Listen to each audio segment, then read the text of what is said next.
Reptile Fight Club. I'm Justin Julander, your host, and with me is Rob Stone. Say hi to the people, Froggy. Wave to the people. Blow them kisses. Blow them kisses. My dad always would say that. I'm not sure where that's from, but maybe some old show. But good times. All right. Well, tonight we're joined by Blaine Mazzetti, so glad to have him on. How's it going? It's going good. Finally starting to look like springtime, so I'm getting excited. Right on. Yeah, it seems like you guys have kind of a early spring, like you can find stuff in February, March. At least, I don't know. I guess I see Jeff Lem finding a lot of stuff out there, but I don't know if that's just on his study site or if he's tricking us all.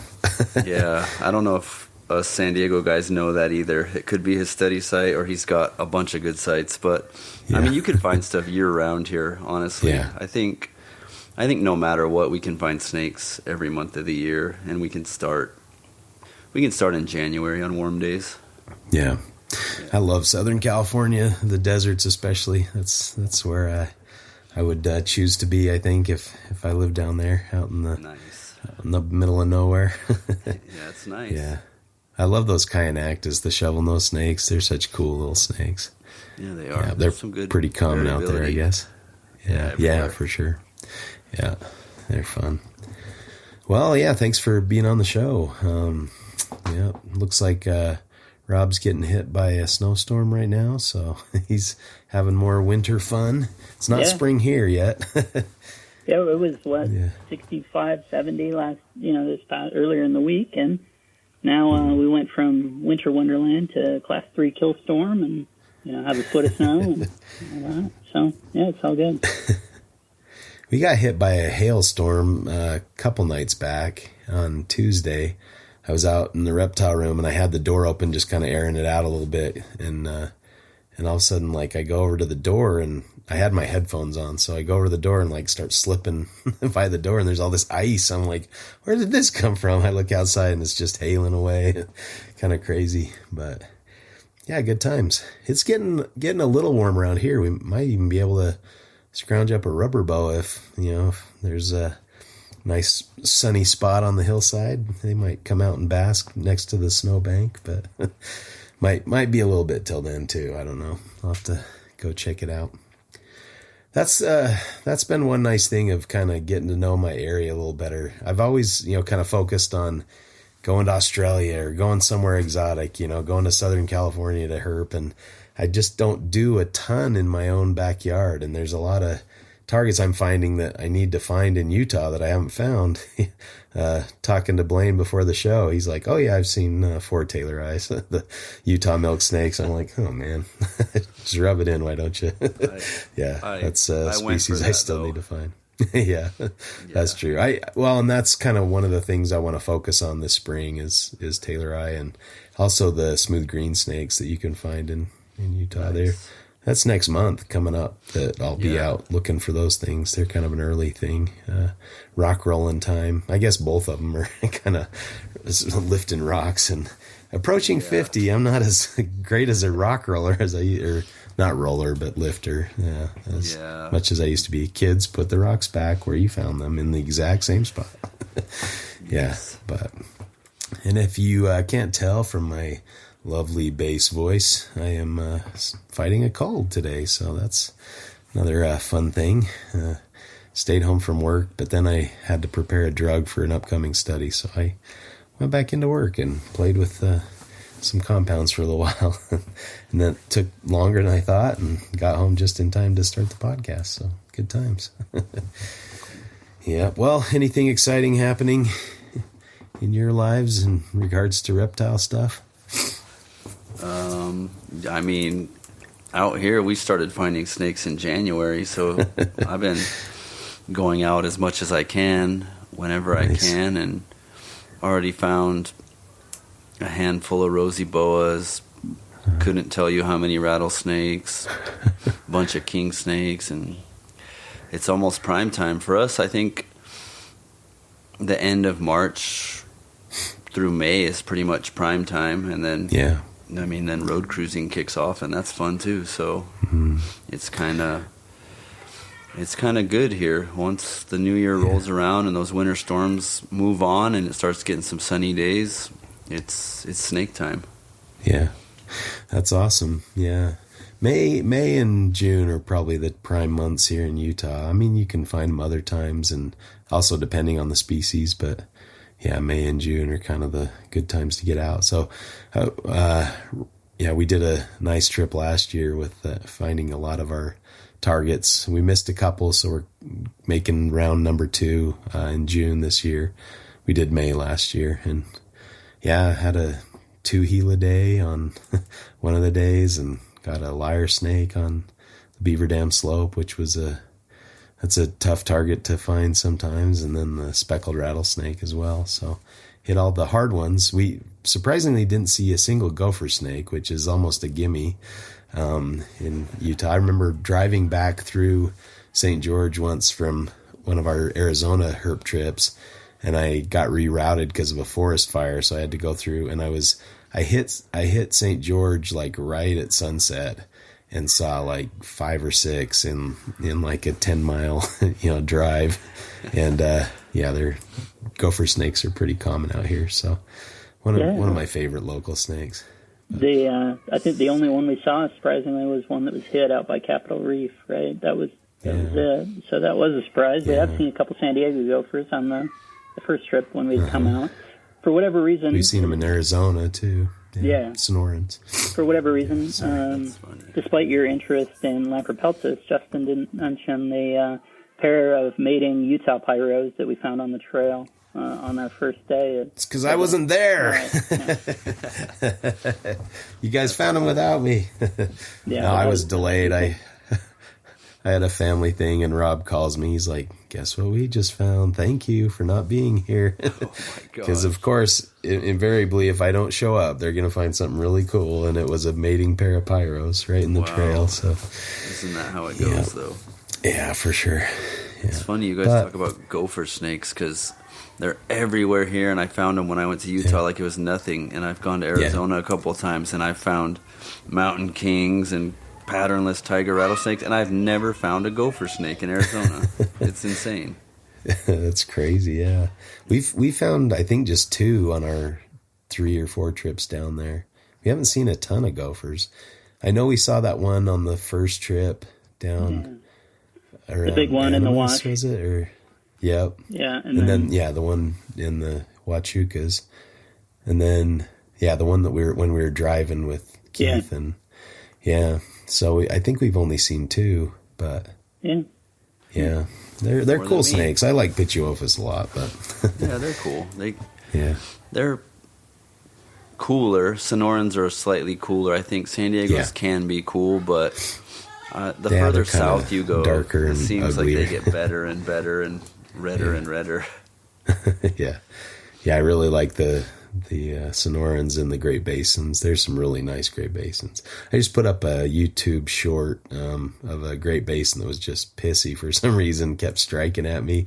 And like I was telling these guys, the Great Basins are puppy dogs, like they never hiss or strike really. And this thing, the first one I found on that night I was talking about, just striking repeatedly. I had a hard time getting him off the road because he wouldn't stop striking, but just grabbed him. He didn't actually bite me. I just picked him up, and he's striking in the air and hissing and stuff. I'm like, you're atypical, buddy.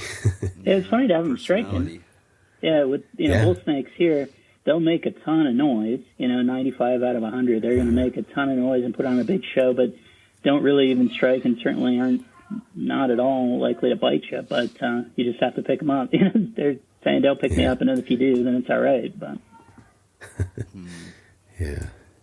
I'll run into them up here occasionally. The Great Basins, they're nice snakes, but I really like the Pituophis, at least the Great Basins and Sonorans. Sweet, they're cool. They're cool. A goal of mine is to find some down in Baja California, like the Bimaris or the Vertebralis, or I'm not good with the scientific names, but I think that's what they are. Those are nice looking snakes down there. I'd like to do a trip to the Baja. That's I was just down there while we were down there doing whale shark dive, me and my wife, and right at the hotel we were staying, there were a bunch of records for the Baja Blue rock lizards. Oh, nice. The Petrosaurus, what's the scientific name? Anyway, but yeah, they're cool lizards. Like I was really hoping to spot one of those, but I was not lucky. And I mean, we were there in January, but still, there's records of them from January, so I was hoping to get lucky. But I didn't spend too much time out. Just a morning when my wife wanted to sleep in, I jumped up and ran out there and did a little hike, looking around the rocks, but didn't get lucky. Yeah, but cool spot. Yeah, Baja's a really cool place. Yeah, one of my favorite. Actually, it is my favorite right now. So yeah. Have you done much down there? Yeah. I mean, I haven't gone to Sur yet because I have goals that I want to meet in Norte before I go to Sur, where things get easier that I haven't met. But I've been, I don't know, 10 times maybe the last year and a half or so. We've done the mountains, the desert, hiking, lots of stuff. That's cool. So, yeah, how difficult is it to drive your car over there and that kind of thing, or do you rent, or what do you do? I drive my car. I mean, if you're smart and you get insurance and you're careful, I mean, things can always happen. We've had things happen. I'm not going to bring it up on the show. I'm not trying to scare people or anything, but like, you got to be careful, and you probably don't want to go down tiny side roads and roads you don't know where you are, or be a little too aggressive with your driving. But I think I don't know, it's been good. It's been fine. Yeah, I did a trip down to Nuevo Guaymas, or down Guaymas area, and my buddy just drove his truck and got the insurance, and it was a nice trip. And no sketchy things going on. It was just pretty much drive down there, have fun, drive back home. So it was nice. That's cool. Yeah, that's a lot of good smoother diving than most of our trips, but we've had a couple sketchy things, but when that could happen anywhere. Yeah, I suppose that's so. The thing. To me, Mexico, obviously, there's so many incredible reptiles. The question has always been, so it's great to hear from someone who's been 10 times in 18 months or whatever. That's crazy. Just give sort of an A or an F vibe, in the sense that it goes great. You find all these beautiful reptiles and it goes awesome, or you're kidnapped or something. So it just sort of. But I wonder to what extent that's true, or just sort of the general. That's a misperception. Yeah, I can't talk much for mainland, but Baja, because it's right next to me. We're down there in a couple hours.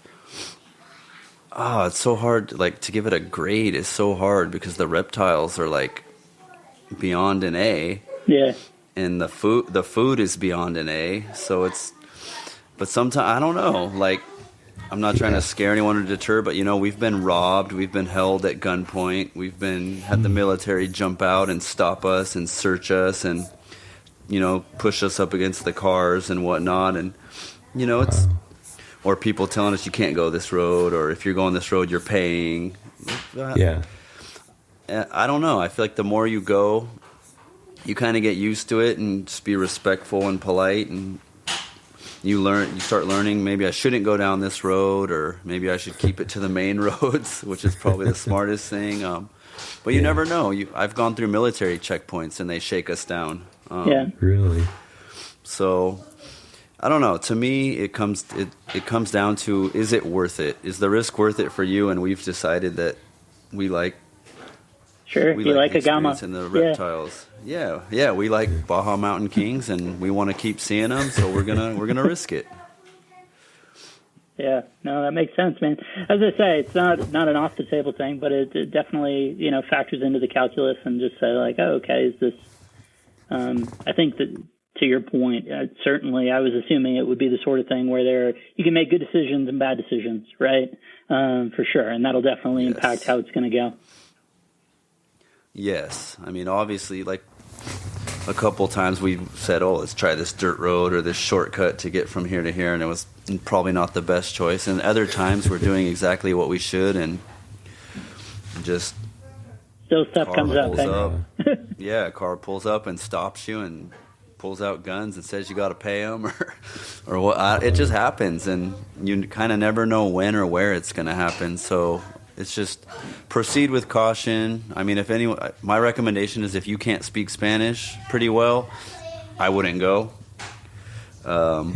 Or have someone that can. And I don't know if getting robbed and shook down is super terrifying for you, maybe it's not the place for you, because it could happen. Don't carry large sums of money or valuables. Yeah, exactly.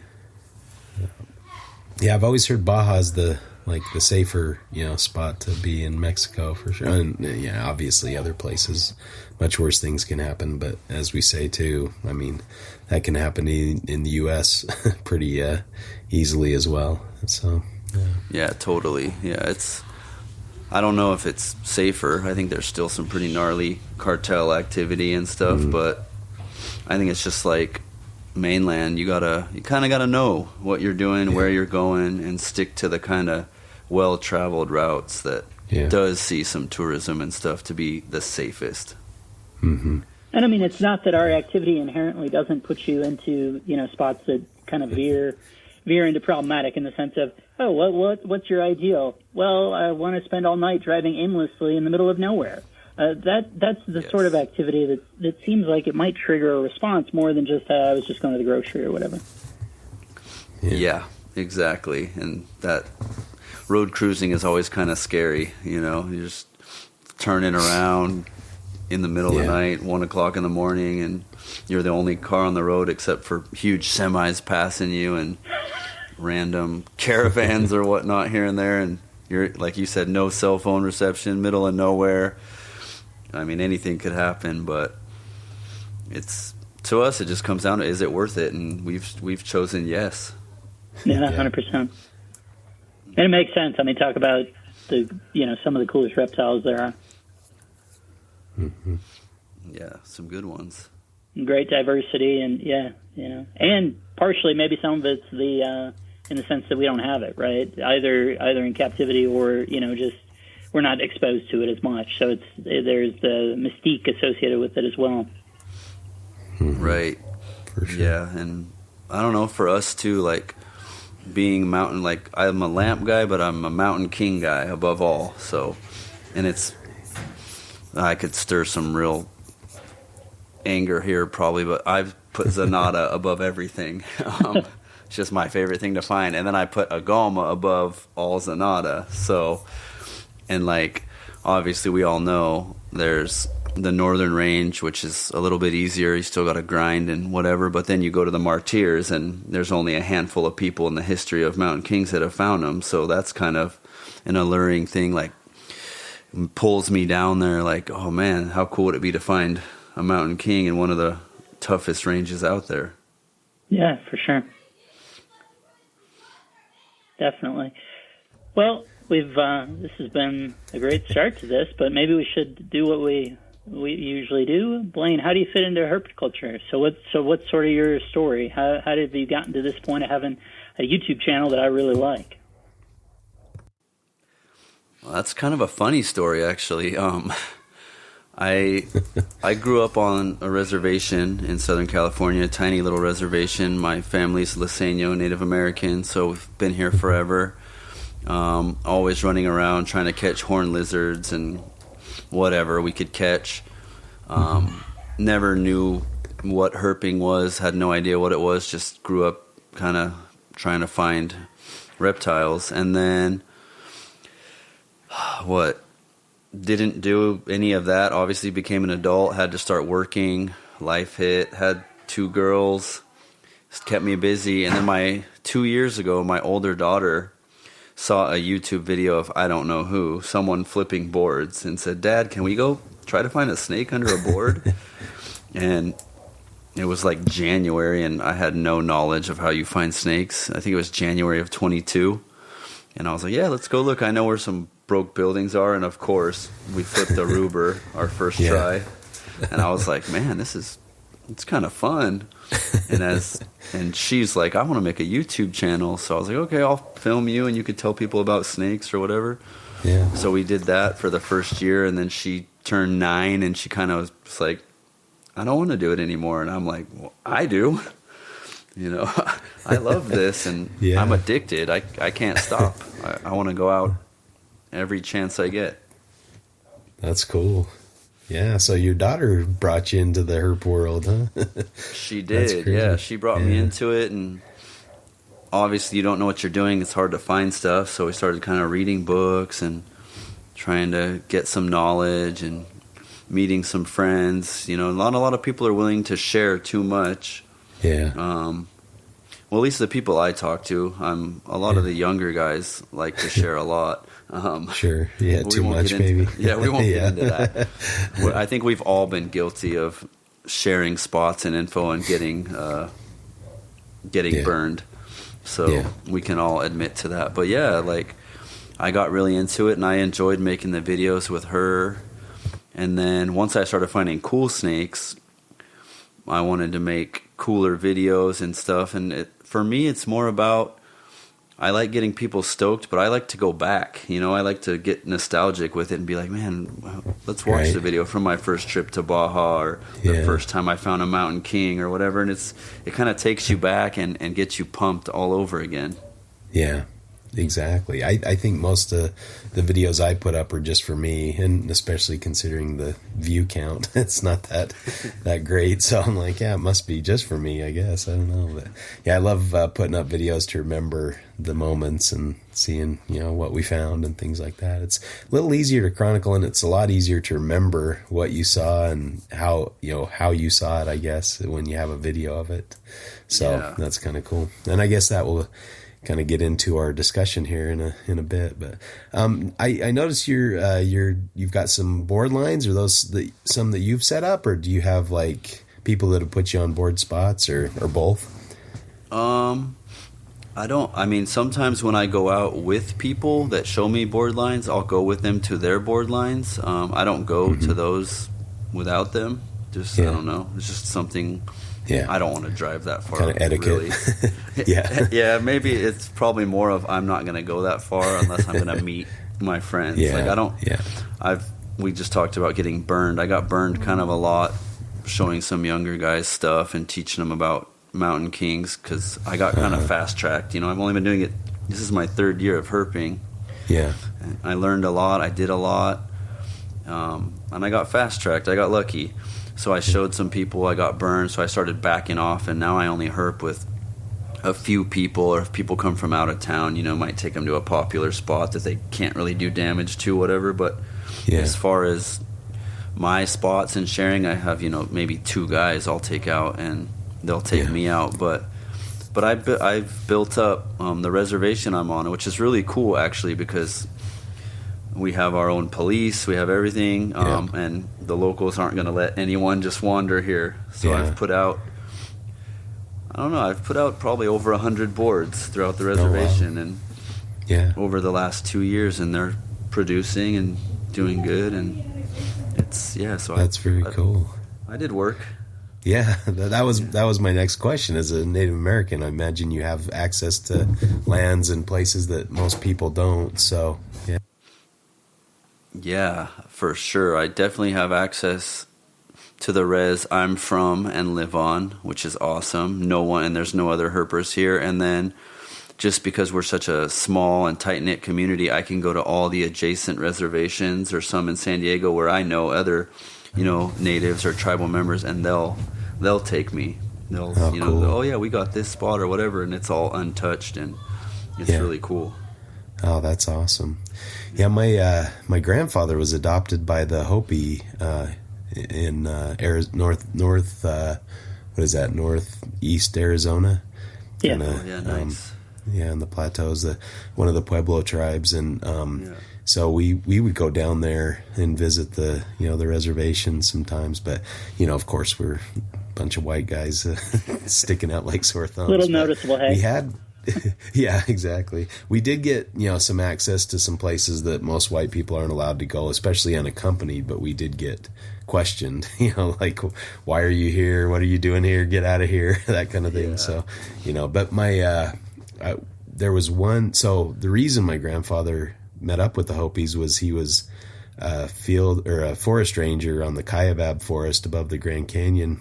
And, this old Hopi guy came up to hunt, and he had this, really old, crappy gun. So my grandfather said, "Here, take my gun and just bring it back when you're done." And they struck up a friendship. And so there was a shrine site down where this man that adopted, my grandfather lived, called Bluebird Springs, and we got to go down there and see this shrine, and it had like these deer antlers and skulls and stuff, and they had the Kaibab tags on them, which was kind of cool. Kind of brought my grandpa a little closer, I guess. But so I've always really appreciated the Native Americans and their contributions and stuff. And the Hopis had that the snake dance, which was always fascinated me when I was young. My grandfather actually got to see that. And I don't think they're doing that dance anymore, which is kind of sad. Their culture's kind of dwindling a bit. But, yeah. Oh, yeah. He's lucky he did get to see that. And, it's going that way, unfortunately. A lot of the last people that participated in those things or heard the language, spoke fluently, for a lot of us around the whole country are they're in that last stage of life. And if nobody takes that knowledge from them, it's going to disappear. Yeah, for sure.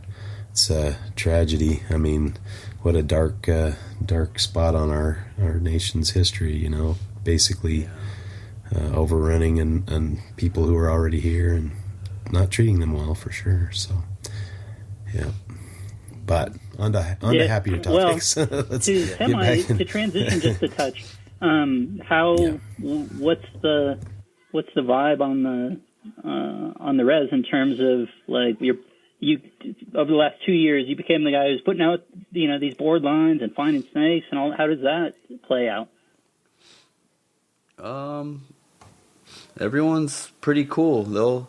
A lot of people will just be like, they know if they see a board, for the most part, they just like, oh, that's one of Blaine's boards, just whatever, he's just doing his snake thing. Or they'll see me in the hills and be like, find anything? And I had a rattlesnake at my house. Or people might call me and say, I got this snake, you want to come get it or whatever. So that's awesome. It's actually been pretty cool. That's cool. Yeah. What's the size of your community down there? It's very small.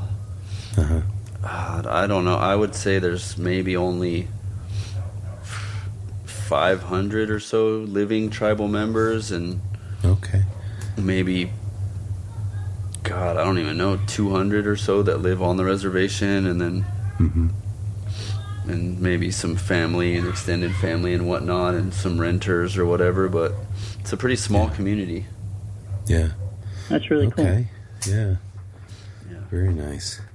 Well, we appreciate you coming on. This will be really cool to get your insight into some of the things we're going to talk about. So, today's discussion, we're going to chat about video, where we've got a YouTube videographer here and has some experience that way, and then we're going to contrast that with photography and what's the best way to get your message across. And so, we'll go ahead and flip the coin between Rob and I to see who gets to fight with Blaine here. So go ahead and call it. Heads. Me or Rob? Oh. Heads. It is tails. I'm sorry, Rob. You're my goodness. You're just letting me win all these. I am. Well, considering I'm under the weather, I'm going to let you go ahead and do this one. So I'll moderate and throw in a comment here and there, but cool. I'm going to have to mute myself too many times to sneeze or cough. So, all right. And then, Blaine, why don't you go ahead and call it to see which side you get. All right. I'll go tails. Tails? It is tails. So you get to pick which side you want to defend.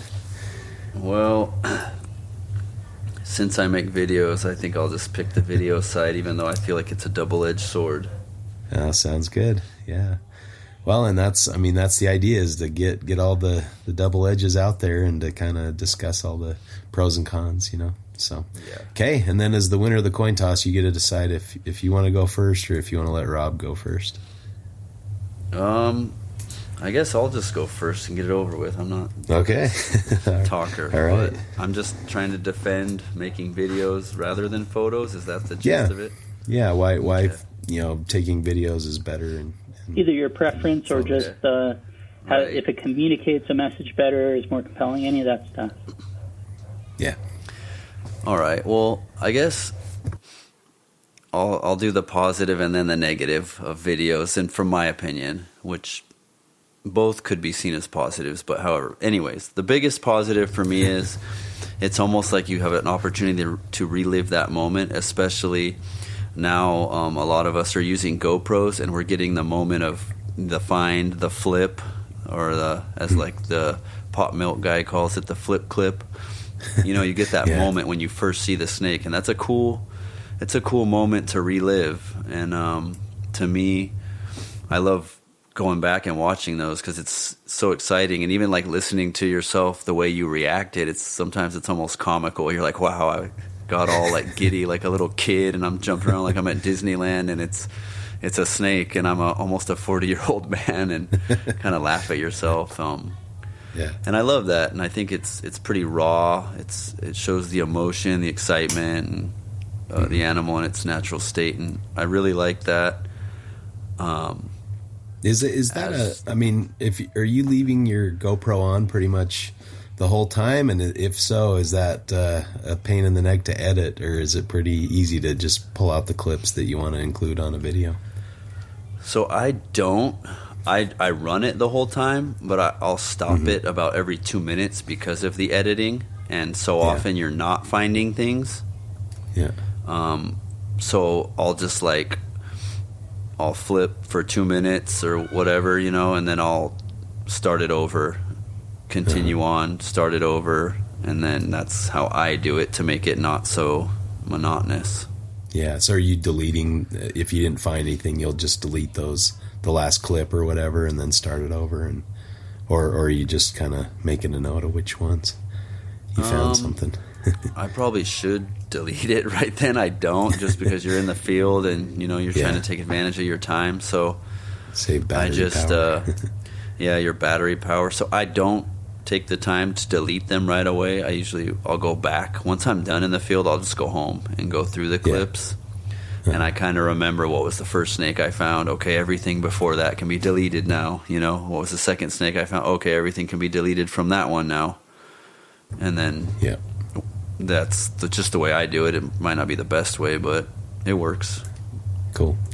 Rob, you want to comment reliving the moment with pictures? Yeah, fair enough. I think it's a great point, and there's kind of the good and bad of that, right? Is the sense that maybe in a couple respects, I'll get to one maybe later on as we talk through it, but sometimes when we're doing that, if you're flipping through, it's one thing when you're flipping these beautiful rock piles on a beautiful hillside, but if you flipped over a couch, in the middle of a prairie field, sometimes that image isn't as visually compelling. And while it's more true to what happened, and we actually had a fight club about this, or that implied this a couple weeks back, but, it's more true to what happened, right? It was, a great environment under there, but the ability to see it then in a what seems to be more naturalistic condition, just that compelling image in your mind can be, I don't know, I find I can be satisfied with photos. That being said, I know, Blaine, I don't think I'm wrong on this, right? You have an Instagram as well, and you do post still photos, beautiful still photos of different things. Maybe a point we can get on in here today, too, is what makes you, why are only some of those things in that spot? And, you still take time to take beautiful photos. Yeah, I do sometimes. I'm a little more impatient than these other herpers that take really beautiful photos, but every now and then I do take the time, and I do have a nice DSLR and some good lenses, and I love taking photos too. Photography is great. Animals, landscape, people. Photos are pretty amazing. Yeah. Yeah, so I I think you do hit on a critical negative, right? In terms of photos, it's just how much time it can take to get an image that you can be happy with time. And then the editing process isn't entirely different. For me, what it usually, I think, man, I'm so fortunate. We all are so fortunate now that we're working with digital cameras, right? So our capacity to take photos is far greater than it was in the 70s and 80s when you're talking about rolls, even 90s, rolls of film and all this stuff that, heck, man, I'll take 100 shots of something just to see, hoping maybe it's making me a little bit lazier, but it gives me that freedom to say, then the hard part for me is choosing between those 100 photos of what I like, which is actually the best. And often I'll sit there, and it's a sort of an A/B test of, is there even a difference between these two images, becomes half of my challenge. Yeah. Yeah, I know all about that too. I'm curious too, like have you figured out kind of, based on the amount of raw footage you're taking, how much is actually useful, like, cause I find myself like videoing and then I'll get to go to edit it and I'm like, oh, this all kind of sucks. And I don't have, a lot of good footage. And so I'm getting like, just little clips, instead of, maybe people don't want to spend. And, I see some herp videos where they sit and hold the animal and talk about it for, 15 minutes. And you're like, okay, on to the next. Come on, let's move it along or something. Poor attention span or something. But do you have any kind of like idea of your ratio of footage taken to kind of what that translates into in a video? I would say since I adopted using the GoPro, trying to get those, the capture moments or the fine moments on camera, that's added to that a lot. I would say when I'm filming, because other than that, I just use my iPhone to film, which is pretty good quality. We're lucky to have those too. Right. I really, when I'm making a video, I'm just trying to really just capture the experience, so I'll have the GoPro on, I'll flip the animal, I'll grab the animal, I'll turn the GoPro off, I'll enjoy the animal myself for a second, check it out, get stoked for, a minute, whatever, and then I'll film it in hand, whatnot. And then, depending if I'm going to photograph it or not, I'll photograph it. I don't photograph animals. I'll never go more than like 10 minutes. I just can't. Okay. And if the animal's that bothered by it that it won't sit still for 10 minutes, I'm at the point where like this animal just wants to go back and be returned to where it was. It's not having it, so I should do that. But other than that, like I'm not filming a terribly large amount or a bunch of just random crap. I'm trying to keep the camera to where it's not showing where I am or giving away any features or anything, but I'm really just trying to document the experience and so I can relive it. And then if anyone else does want to watch it, I don't know how many people watch my videos, but if they want to, they can kind of almost be like they were there with us or me. Sure. Yeah. That's cool. Yeah, 100%. So there are a couple things there that, were either things that were in my mind or that really stand out to me there. The first was, I do appreciate that in your videos, I think one thing that in some of the content that's out there, it's edited so severely that it makes it seem like it's not true to the experience in the sense that it seems like they're just finding animals the entire time, right? Everything that isn't finding the animals is cut out, and it might represent 2 weeks worth of work that turns into 10 minutes, but sometimes it even feels, maybe a little disingenuous of like, oh, this was just one night. And maybe that's, sometimes, it's really going off and that's true. Other times it's not. I think your stuff, is really, I find it compelling because it's neither too long and boring or full of stuff that is grating or, is irritating, kind of like, oh, well, it's the stuff that's enjoyable if it, maybe even for you, if it was like you're filming, oh, it's the inside joke or whatever. But some of that stuff can be gratuitous if it's then going out to this much broader audience that wasn't there and doesn't have the plus side of it. So I really appreciate that.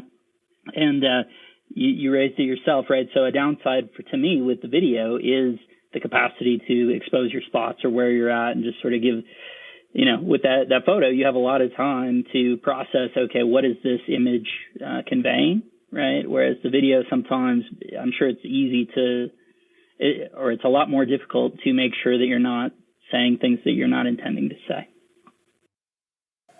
Yeah, totally. You gotta.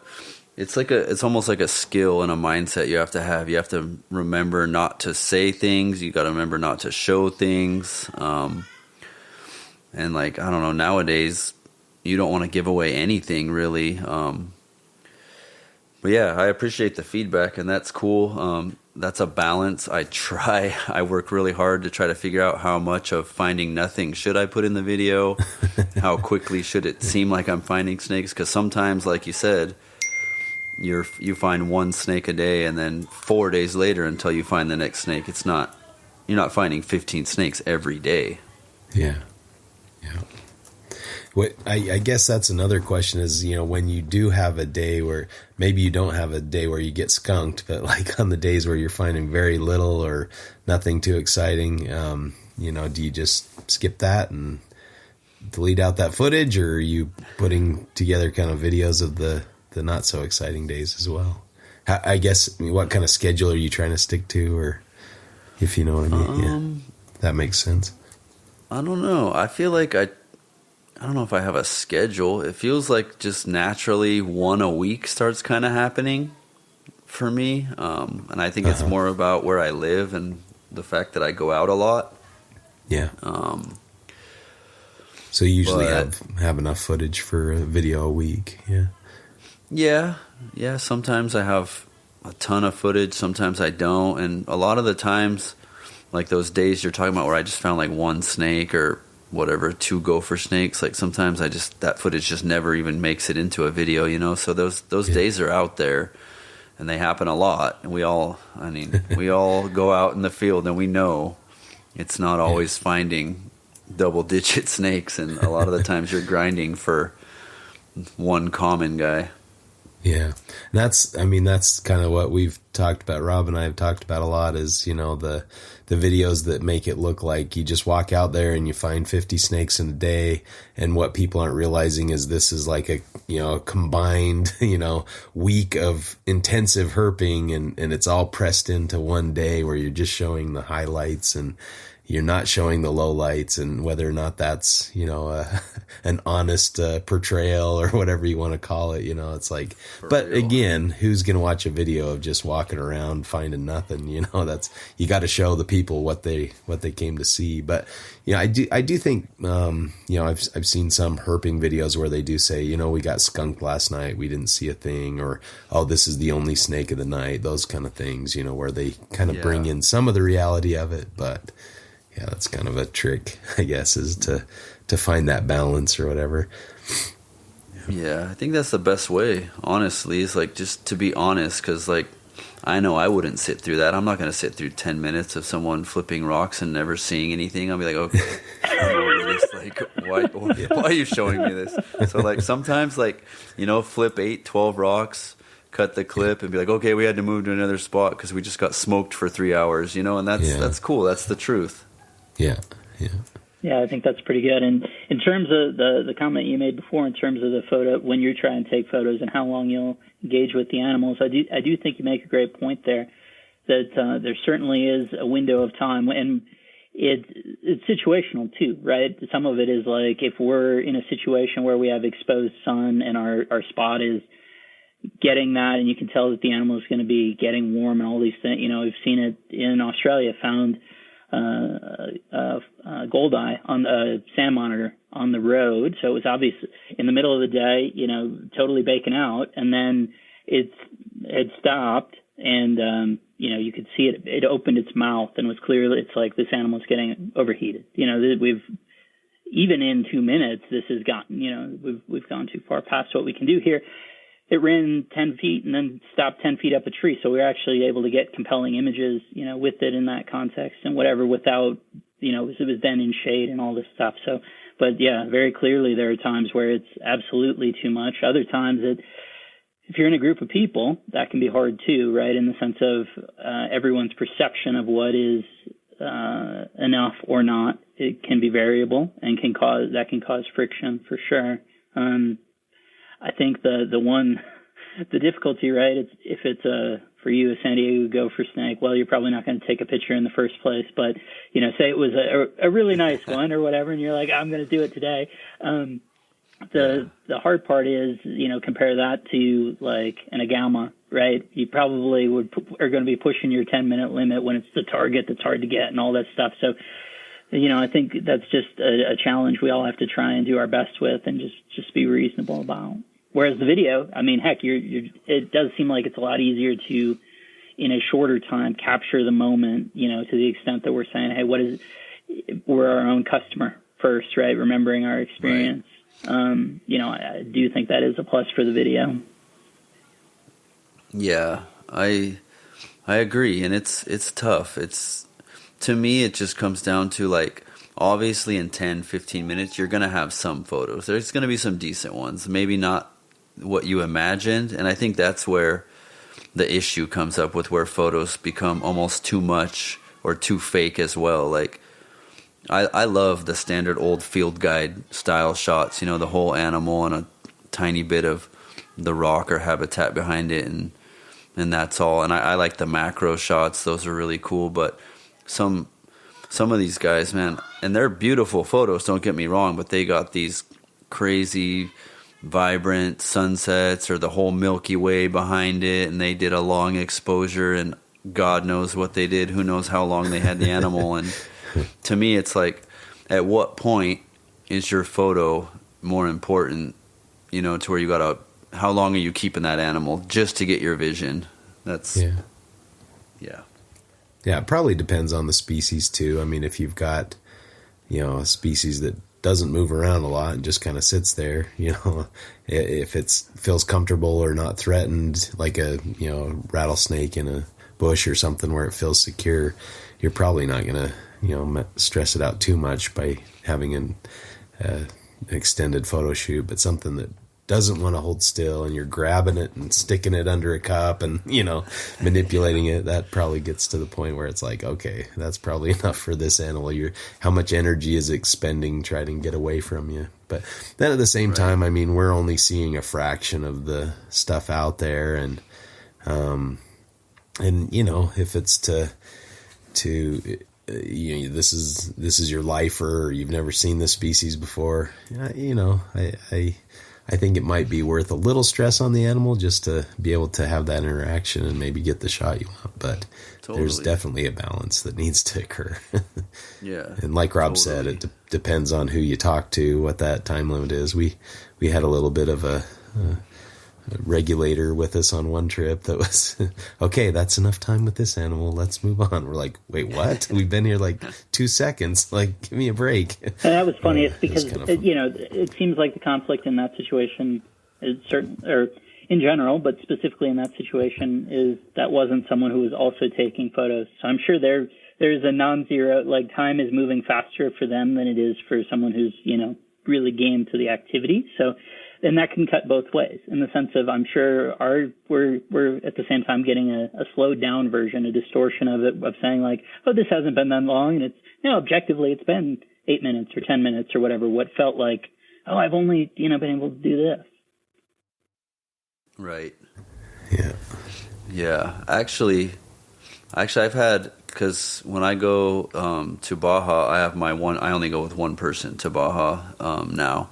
And my buddy Ronnie, and he's even told me, because he likes the videos too, because he's always with me, so it's retelling his story, and he's told me, man, I gotta stop rushing you, like, because he's not making the video. He's like, I want to get back in the car and cruise more and find more stuff, or I want to go flip more rocks and find the next mountain king. He's like, we don't got time for this video crap, like, let's go. And then later, when it's like winter and we're not doing anything, he's like, man, I shouldn't have rushed you, and all that. So yeah. I think, like you said, it's a matter of perspective, and if that's your thing or not. Some people want to flip a snake, see it real quick, release it, and move on to the next one and try to get another one. Yeah.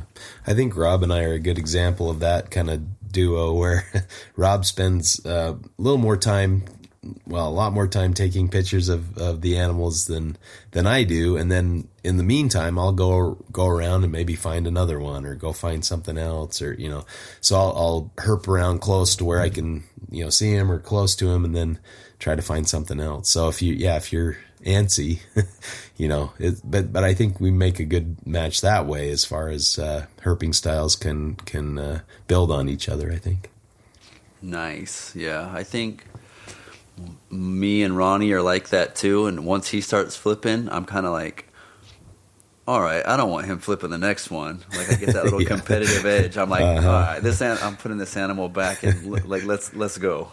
Yeah, exactly. Right, it's the hardest in the road cruising context, for sure, right? And then sometimes it's one of those. I know Justin's had, we've all had this feeling, but especially road cruising, but generally at all, you don't know what's coming next, right? You don't. It's just a void. So you're sitting there going, okay, should I rush this? And then you rush your experience, and then you don't see anything for 3 hours, and it's like, well, I guess I could have taken 5 more minutes, Or you find a fresh DOR.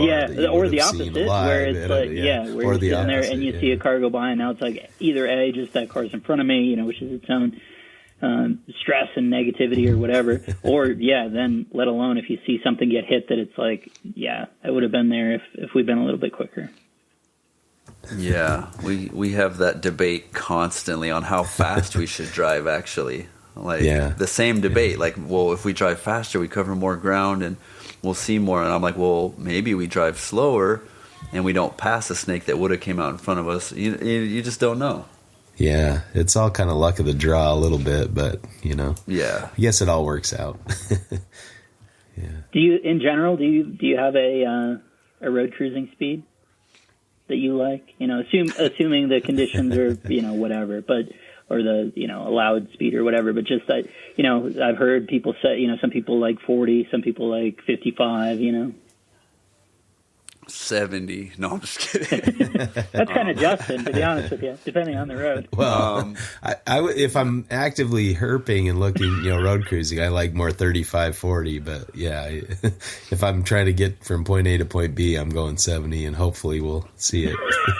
Yeah, I fluctuate from probably 45 to 70, to be honest, depending on where I am, what I'm looking for. Yeah. If I've seen a lot of activity, I'm slowing down a little bit, trying to stay more around 40. If I'm on curves, I'm obviously not hauling ass through curves. If it's long straightaways, I haven't seen anything for hours, I kind of start speeding up, trying to cover more ground. But then we'll kind of catch ourselves when a snake comes out and be like, dang, we barely saw that. We need to chill out, Yeah. So... Yeah, it can be a challenge to figure out a reasonable speed, and I find myself as I get older too. Like I'm not seeing them as well on the road, so I need to slow down a little bit and go a little slower. But depends on the situation, like you said. For me now, my average is probably 50. Yeah, which is probably fast for some people, but. And when you're finding them road cruising, what's your, are you taking videos on the road, or are you trying to move them off to film kind of more naturalistic habitat, that kind of thing? That one's kind of circumstantial as well. If it's wide open and I can film them on the road as found, I always try to get that. Okay. If not, we're just trying to get the snake off the road and us off the road safely before the next car comes or whatnot. So luckily I've got my partner, so whoever's not driving will jump out, run back, and do their thing. Unless it's like dead, there's no cars around, we'll just pull over, both get out, walk back, and enjoy the animal as it is, and then move it off the road. But it just depends what's happening. Okay, so you kind of like the road footage. I guess there's nothing getting in the way. It's pretty. You can see the animal. I'm like I said earlier. I like to try to tell the story as it actually was. So if and it's not because I'm trying to necessarily make that my video style. Like I just enjoy it when I go back and watch it a year later or whatever. It's like, oh yeah, that's what that snake was doing, or it's you remember the experience a little better. Sure. Okay, that's cool. Yeah, fair enough. I was just thinking, as we were talking through the little detour into speed, the speed that you're going, nothing makes you, at least makes me, I won't speak for you guys, but makes me more agitated than feeling like we're going too slowly when we're not finding anything. And just you're just sitting there stewing and all. So I'd certainly appreciate that. The worst. I've had some experiences where I'm not going to name any names, but I've been in the back seat with some guys before when I first started herping. They're going like 15, and I'm still screaming snake, snake, snake, and they're not stopping. And I'm like, how? Like, what's going on here? And then and then an hour later, we haven't seen anything, and they're still going like 15, and I'm just like, I can never do this again. Yeah. That's it, man. Yeah, you learn pretty quick who your herping style meshes with and who it may not mesh with, you know? Yeah. Totally. Yeah. That's the beauty, I guess, is you get to choose who you go with. So. Well, this is the way I like these, and especially, you know, I just love the videos that you put out and stuff. So for me, you know, I've just joined the podcast when Chuck had the circumstances, you know, change form or whatever. So Justin said he's gotten feedback that we've gotten too soft and that I break the fourth wall and that I engage with people too much and am too willing to see the positives and negatives to both sides. So I'm admitting that now. But that being said, you know, man, I think we've hit. Justin, do you have highlights there, or Blaine, do you have highlights that you think either positives or negatives for either side that we haven't hit on? Because I just want to hear you talk about herping, man, and herping SoCal and all the different stuff. Yeah. You want to go first, Justin? I'm just curious, you know, another question for you in regards to videos. Do you pay any mind to like the algorithm or trying to have some catchy title, or I mean, are you paying any attention to that, or are you just putting out videos for you? You know what I mean? I don't even know honestly, everyone says algorithm and I don't even know what's happening. I just figure out, I guess there's some formula where your video gets seen more or something. I don't really care. I had my buddy who I play music with, he made me a little reggae beat because I play reggae music in a bunch of bands, and I made that as my intro song, and I try to do like a cool little intro now where it shows some of the things I found, and then that's it. I post it. I usually don't even, 90% of the time, I don't even share the link on Instagram, anything. I just post the video and don't know how many views it gets, don't know what. If I get a comment, obviously I get an email so I can reply. I try to reply because if people engage, I respect that. I just enjoy doing it. I enjoy making the videos. I enjoy watching them later. I enjoy watching some other people's videos, not all of them, but yeah, I just enjoy it. Yeah, it seems like there's, you know, more and more people on there putting out herping videos. It's kind of cool, you know, if you're looking for, especially in certain areas. Like it seems like there's a lot of southern Arizona, but maybe that's just because what I was looking for, you know.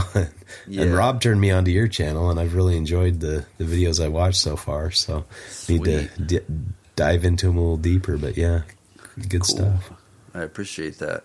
Yeah, but I guess that's kind of my style too. Is I don't care if anybody watches them or if just, you know, for myself or whatever. But yeah, I hate the clickbaity stuff where it's, you know, am I gonna die? I found this deadly snake, you know, all that kind of crap. You know, the clickbaity titles and stuff. But yeah.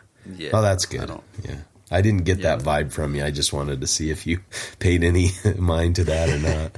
For sure. No, you never know. You never know people's ulterior motives or if they have them or not. I don't know. Well, I'm still new to this. It might not have, whoever knows me might not think I'm new just because I've done so much, but I'm still new. This is only my third year of serious herping that I'm getting into. So it's just, it still has that, like, what's it called? Like the honeymoon effect, where I'm still super excited about everything. Yeah. What do you have? I mean, do you have kind of an example of some of your favorite footage you've captured that gets you most excited, or what you go back and watch the most? I think honestly, it's when I do a good one that tells the story really well. Like if it's a road trip and I document the entire story well, you know, a little bit of the driving, the food, some of the interactions we have, the animals we find. Those ones are cool, but my favorite thing to see is just like the actual flipping of the animals. That moment you find it, when you turn that rock, and just like seeing it for that first split second, and like watching like I said earlier, hearing how I reacted, because a lot of times you don't realize how you reacted or what you said or whatever. And a lot of the times I say and do things I would never do that are completely out of character, and it's just out of pure excitement. Uh-huh. Yeah, I think you do a great job with, showing that you still have the honeymoon the passion for it, right? Even if it is something, you got to be. I do appreciate that you come off as very real about it, in the sense that it's not. I don't know. There was a video today that it's just so obviously either the person's insane or it's a put on or whatever, based on even the content that they've put out. So while I don't enjoy that, to me, the part that I think maybe some folks who do YouTube videos miss is that it's like, for the most part, people watching this don't live there, live in that same area, don't get to herp or whatever. And so if there is a clear feeling that they're over whatever it is they're finding, my statement is always just, well, go find something else better to do with your time, man. Don't tell me that this thing that I've never seen that would be a lifer for me totally sucks, And I think you do a good job with that. There's a trash snake or something. Yeah. Oh, it's just the 75th of these I found tonight. And it's like, with yours and Helleri, at least it's like you're true to the count. You're still showing them. You're still saying, man, I got to watch out where I'm going, all this different stuff, So that, I think you do a good job with that, and don't just sort of say like, oh, whatever. Everyone in the world has seen 70 million of these. Who cares? And that I think it's just appreciating that, like, hey, the people who are watching this are definitely not here with me, and probably, might never do this. Mm-hmm. Yeah, and it's still cool. Like, even though it's my 179th Helleri, it's still cool. Like, you still chose whatever that piece of cover or that road, whatever that snake chose to use, and you encountered it. Like, it's still a cool experience. So, I mean, at least that's where I stand now. Like, do I want to find Helleri? No. Is that my goal? No. But when I find them, it's still a new animal I've never seen before, a new location, a new flip, and it's still exciting. Yeah. I have maybe an off the wall question. You don't need to answer it if you don't want to, but with filming the flips, I think about that the 10 on 10 Helleri that was kind of between the two 10 pieces, and I'm like, that, when you're lifting that with your hand, that's awful close to where that snake was.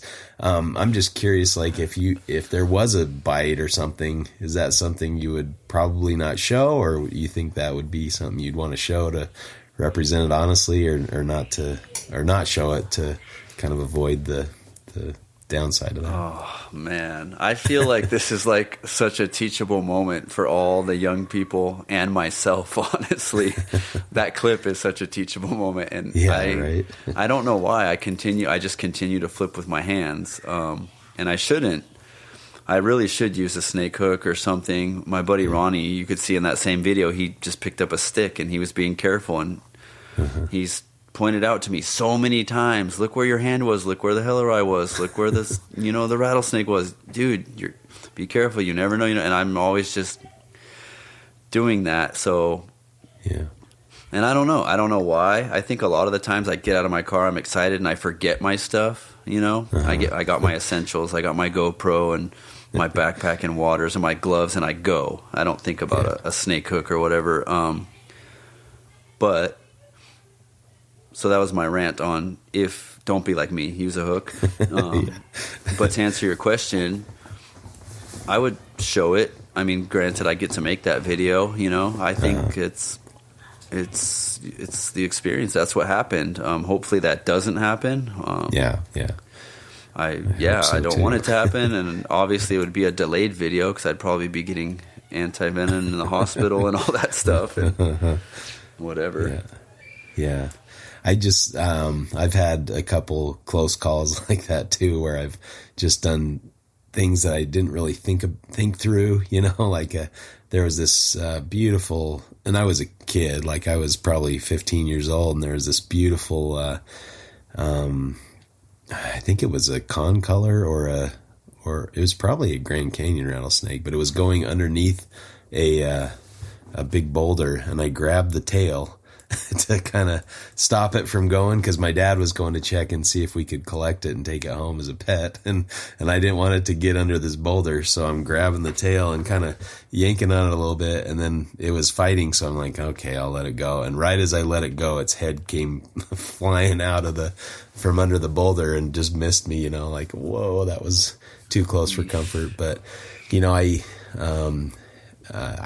think about that too. Like I'm kind of the same way, where, you know, one really scary story was my friend was herping with his son, and there were these two kids. They were near a campground, and there were these two kids. They're like, "What are you doing?" And they're like, "Oh, we're looking for snakes." And they're like, "Oh, can we come with you?" And so they were flipping rocks too. And all of a sudden he hears the kid go, "Ah, it got me!" Like he got bit by a rattlesnake, you know, following my friend around flipping rocks. And so he's like, "Oh man, I didn't think about that, you know, happening, you know, that was an unexpected consequence." And then he went back to the campground, and the family was just hanging out there, and the kid's like holding his hand, and he's like, "Are you not going to take your kid to the emergency room? Like, he got bit by a rattlesnake. Like, get out of here, dude." He's like, "Well, I mean, it's kind of going to ruin our trip or whatever." Like, no, there's no, get him to a hospital.